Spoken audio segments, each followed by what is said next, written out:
everyone, welcome to BrickVault. My name's Jack. Today we've got a LEGO City set for you. This is the fishing boat. The set is recommended for ages of 5 to 12. It is set number 60147 and it has 144 pieces. Included are 2 minifigs, 3 fish, 1 shark, well I guess that's a fish too, and of course we've got the actual boat. Not too many pieces, let's get this thing open.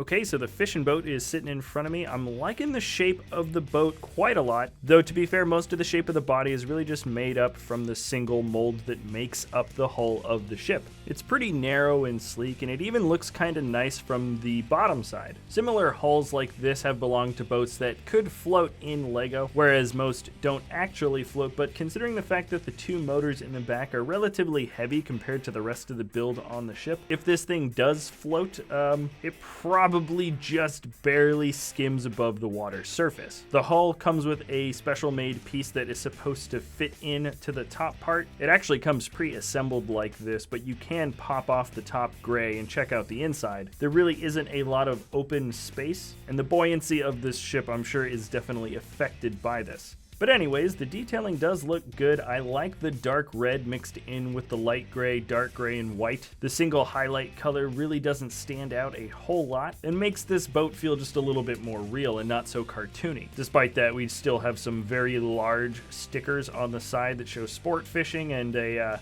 piranha or something like that. But I think my favorite part of the build is the fishing chair in the back. It's a swivel chair that can rotate all around either side of the boat or on the back if you really want. And the fishing pole itself has a little clip at the top where you can kind of feed the rope through, and it makes for a pretty easy and fun fishing kind of motion. Also, this single stud piece that's attached to the rope can catch the actual fish by the front, and then the fish can be caught by the shark in the back. This is nice. The shark can either bite onto the cord itself or onto a fish that is caught already. Either function works pretty well, though you can't pull too hard because the shark will just fly right off the line. Either way, I think this is a pretty good setup though, because you can play out a few different fun fishing scenarios. By the way, there are 2 different color fish. We've got these sort of salmon fish, as well as this silver one, which we've definitely had before in other sets. And I think this part of the set is really nice because this is by far the highlight of the actual build. It's called a fishing boat, and the fishing function works really well. Now here is a closer look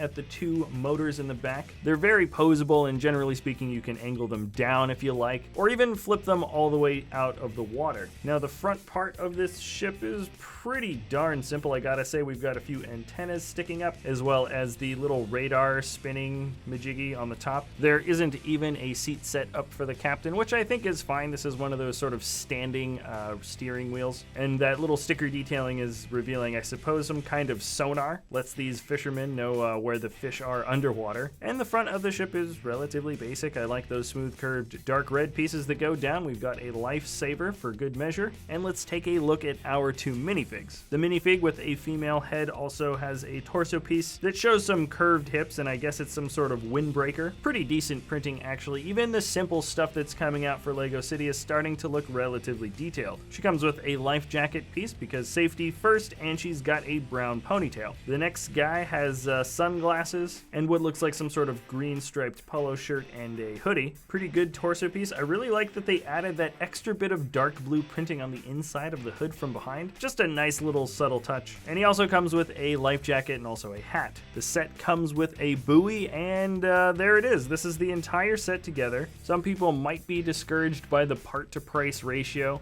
It is a little bit higher than your average city set, but I believe that is because it is a very small set that comes with a couple of extremely large boat pieces. At the end of the day, this is a very successful set. The fishing function itself is really mobile, and you can just kind of put it on either side of the boat. You can move the minifig around, you can move the rope around, you can attach both the sharks and the fish. The shark can attack the fish, and it won't take any sort of special dexterity or finesse to get the figures and or animals posed in the ways that you want. I think that's really essential for a city set like this because it's going to get played with a lot. And when you put the actual ship onto some blue base plates, it rests very flat and it certainly looks like it's still in the water. We haven't gotten a Lego fishing boat set in a while, and I believe this is a marked improvement from the last one. All right, everybody, that is it for this episode. Thanks a lot for watching. I've left a link in the video description below if you want to buy the set. And if you enjoy our content, you can always like or subscribe. Thanks again for watching. My name's Jack, and this is BrickVault.